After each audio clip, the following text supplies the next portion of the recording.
Pendant de longs mois, les gardes-pompes se sont investis pour organiser le défilé historique de clôture du 114e Congrès national des sapeurs-pompiers à Clermont-Ferrand en septembre 2007.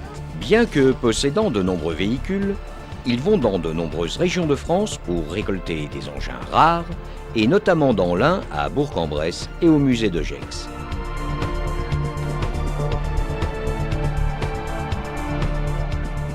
C'est aussi dans ce département qu'ils viennent chercher une grande partie des uniformes anciens nécessaires à l'habillement des quelques 200 figurants du défilé.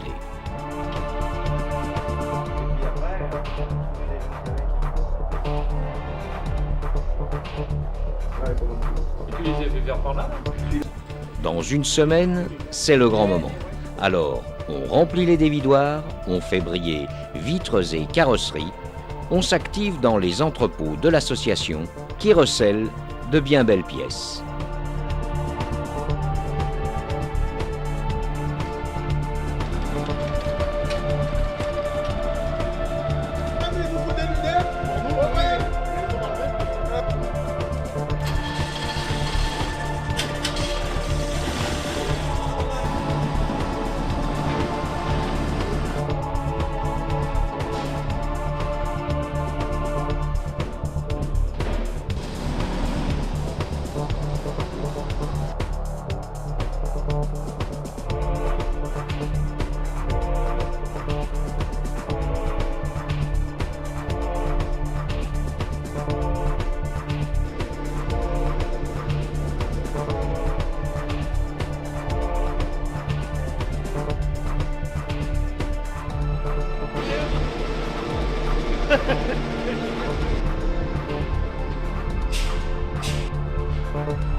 Lundi, c'est le départ de Thiers du premier convoi pour la Grande Halle d'Auvergne, à côté de Clermont-Ferrand.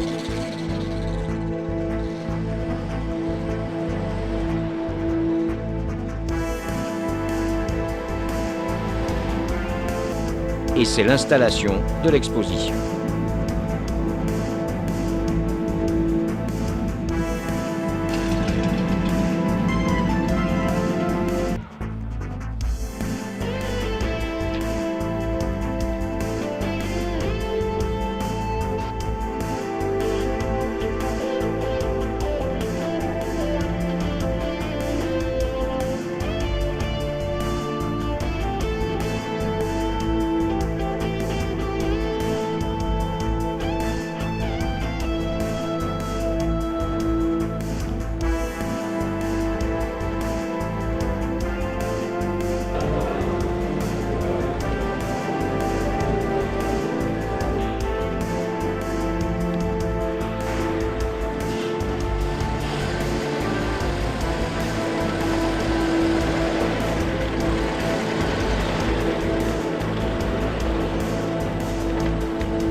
Combien de figurants ont été habillés ce matin?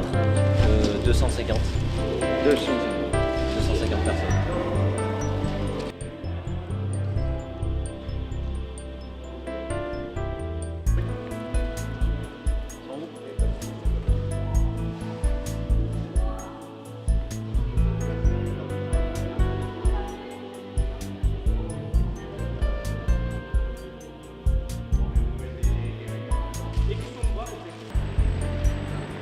les mécaniques sont vérifiés une dernière fois. Le dispositif de sécurité et de dépannage, maintes fois répété, est en place. Alors une autre pompe atelier. Une pompe Perrin qui a été fabriquée à Clermont-Ferrand en 1855, tractée par un cheval breton. Une pompe à un piston qui date de 1855.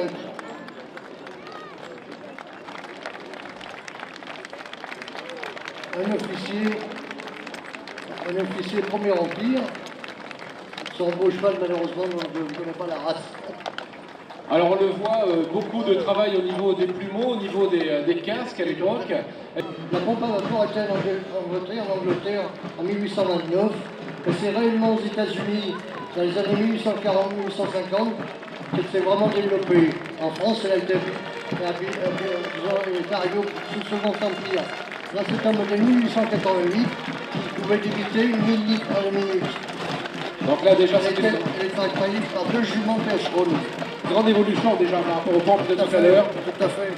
Jacques Perrier, voici les soldats. Voilà, avec le bleu horizon, les poilus de la Première Guerre mondiale, qui tractent une pompe à bras, à 2 roues. Donc les poilus. À l'occasion de cette journée mémorable, il retrouve ses origines, alors que ce véhicule maintenant restauré appartient à la vaste collection du musée des sapeurs-pompiers de Lyon. Encore un Delahaye, cette vieille marque d'avant-guerre, un modèle 103 PS avec un 6 cylindres à essence dedans. Et voyez la carrosserie cette fois entièrement fermée.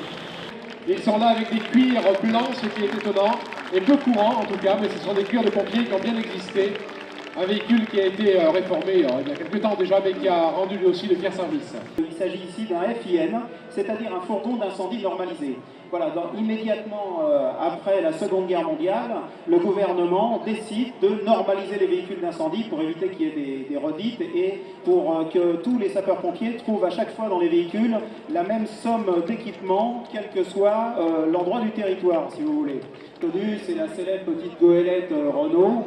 Donc un 1400 kg issu d'une gamme civile. Là c'est un corps de première intervention qui a récupéré un châssis civil pour l'équiper en véhicule d'incendie. Vous voyez qu'il est équipé d'une motopompe portative et de rouleaux de tuyaux sur le côté. Là vous avez un premier secours équipé par Guinard, une marque française.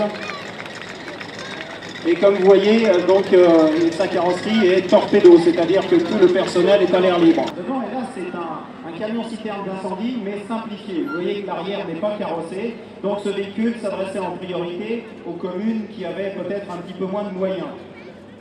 De 1932, motorisé initialement par un moteur essence, qui sera remplacé par un moteur diesel ensuite, qui était aussi découvert et qui en fait a été recouvert ultérieurement. C'est un véhicule Denise qui provient d'Aberdeen, qui a été mis en service en 1915, c'est un type N. C'est une autopompe fabuleuse puisqu'en 1915, elle a déjà un débit de 150 m3, ce qui est absolument exceptionnel. Celle-ci doit être des années 52-55, c'est American La France. Et en fait, American La France, c'est l'histoire d'un Français qui part aux États-Unis, qui crée sa firme, qui je crois va fêter cette année ses 150 années d'existence. Et on a ici un des trois modèles d'échelle. Il y avait les modèles semi-remorques avec à l'arrière un chauffeur qui pilotait la remorque, qui est dans un film de James Bond célèbre. Le modèle avec le parc médian, bien équilibré.